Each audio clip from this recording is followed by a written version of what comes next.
سلام علیکم، خسته نباشید.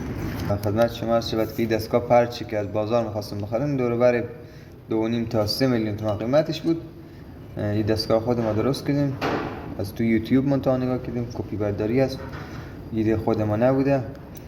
بعد خدمت عرض کنم برای ساختش هم باید شما یک پیچر داخل این درگیر کنین که این در نیاد دیگه. حالا مثلا 1 سانت عقب‌تر یک واشر مخال جوش زدم، بعد این داخل درگیر کردیم، یک واشر هم زیر انداختم جوش دادم که از این رد نشه، در نیاد. برای مهر پرچا از این استفاده میکنه، از این دستگاه.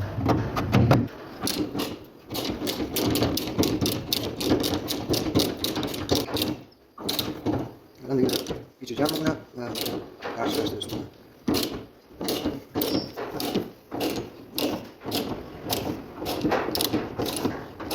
حالا بوکس بادی خیلی سریعتر میشه.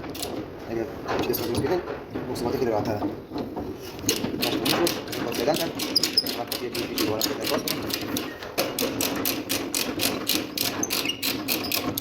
بریم پرچو بگم حالا. از اینکه پیچو مهره ببندیم و 4 دست بگیرین، این تر خیلی بهتره. خدا قوت.